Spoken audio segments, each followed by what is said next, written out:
একই বন্দে ভারতকে ঘিরে আচমকায় তৃণমূল বিজেপি তরজা তুঙ্গে। যাত্রীদের পছন্দের স্বাধীনতা থাকতে হবে। বন্দে ভারত স্লিপারের নিরামিষ মেনু ঘিরে তৃণমূল বিজেপি তরজা তুঙ্গে। বন্দে ভারত স্লিপারে মাছ নেই, মাছ ভাত বনাম নিরামিষ থালি। বন্দে ভারত স্লিপারেও খাবারের রাজনীতি।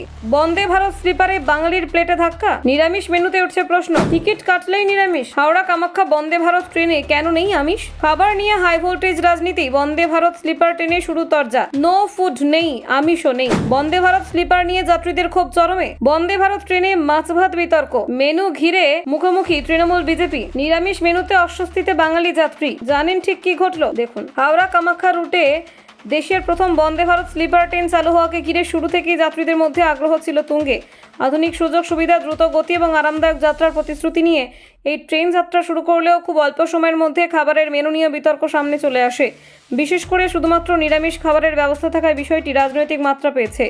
এই ট্রেনের টিকিট অনলাইনে কাটার সময় যাত্রীদের সামনে যে খাবার অপশন দেওয়া হচ্ছে সেখানে কেবল নিরামিষ খাবারের তালিকায় দেখা যাচ্ছে। আমিষ খাবারের কোনো বিকল্প না থাকায় বহু যাত্রী বিস্মিত এবং অসন্তুষ্ট হয়েছেন, কারণ দেশের অন্যান্য বন্দে ভারত ট্রেনগুলিতে সাধারণ নিরামিষ এবং আমিষ দু ধরনের খাবারই ব্যবস্থা থাকে। এই বিষয়টি নিয়ে প্রথম থেকেই সরব হয়েছে তৃণমূল কংগ্রেস। দলের রাজ্য মুখপাত্র কুণাল ঘোষ এই সিদ্ধান্তে তীব্র সমালোচনা করে বলেন, এটি বাঙালির খাদ্যাভ্যাস এবং সংস্কৃতিকে সম্পূর্ণ উপেক্ষা করার শামিল। তার মতে মাছ ভাত বাঙালির জীবনে ওতপ্রোতভাবে জড়িত এবং ট্রেনে খাবারের ক্ষেত্রে সেই বাস্তবতাকে মান্যতা দেওয়া উচিত। কুণাল ঘোষ আরও বলেন, যাত্রীদের খাবার বেছে নেওয়ার স্বাধীনতা থাকা জরুরি। নিরামিষ ও আমিষ দুই ধরনের বিকল্প থাকলে প্রকৃত অর্থে যাত্রীর স্বার্থ রক্ষা হয়। শুধুমাত্র নিরামিষ মেনু চাপিয়ে দেওয়া হলে তা অনেকের ব্যক্তিগত পছন্দের পরিপন্থী হয়ে দাঁড়ায় বলে তিনি মন্তব্য করেন। এই বিতর্কের সঙ্গে যুক্ত হয়েছে আরও একটি অভিযোগ। কয়েকজন যাত্রী জানিয়েছেন, অন্যান্য বন্দে ভারত ট্রেনে যে নো ফুড অপশন থাকে, অর্থাৎ যাত্রী চাইলে খাবার না নেওয়ার সুযোগ পান, হাওড়া কামাখ্যা রুটে সেই অপশনটা রাখা হয়নি। ফলে যাত্রীদের বাধ্য হয়ে নির্দিষ্ট ক্যাটারিং পরিষেবার ওপর নির্ভর করতে হচ্ছে। যাত্রীদের একাংশের মতে দীর্ঘ দূরত্বের এই যাত্রায় নিজের পছন্দ মতো খাবার নেওয়ার স্বাধীনতা থাকাটা খুবই গুরুত্বপূর্ণ। কেউ কেউ বাড়ি থেকে খাবার নিয়ে যাত্রা করতে চান, আবার কেউ বাইরের খাবার পছন্দ করেন, আর সেই সুযোগ না থাকায় তাদের ভোগান্তি বাড়ছে বলে অভিযোগ উঠেছে। অন্যদিকে বিজেপি এই গোটা বিষয়কে নিয়ে রাজনৈতিক রং দেওয়া হচ্ছে বলে উড়িয়ে দিয়েছে।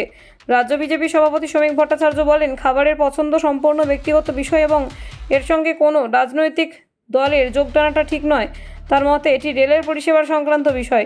শ্রমিক ভট্টাচার্য আরও প্রশ্ন তোলেন, যাত্রীদের যদি আমিষ খাবারের প্রয়োজন হয় তাহলে তারা সরাসরি রেল কর্তৃপক্ষের কাছে দাবি জানাতে পারেন। এর সঙ্গে বিজেপিকে জড়ানো অযৌক্তিক বলে তিনি দাবি করেন। তার বক্তব্যে স্পষ্ট, এই ইস্যুকে কেন্দ্র করে হয়তো বিতর্ক তৈরি করা হচ্ছে। বিজেপি পাল্টা অভিযোগ তুলে তৃণমূল কংগ্রেসের দ্বিচারিতার কথা সামনে আনেন। তাদের দাবি, অতীতে পশ্চিমবঙ্গ সরকার রাজ্যের মিড ডে মিল প্রকল্প থেকে আমিষ খাবার তুলে দিয়েছিল। সেই প্রসঙ্গ টেনে বিজেপি প্রশ্ন তোলে, তখন বাঙালির খাদ্য সংস্কৃতির কথা কেন মনে পড়েনি? এই পাল্টাপাল্টি অভিযোগে রাজনৈতিক উত্তাপ আরও বাড়ছে। Bureau report, news prime Times.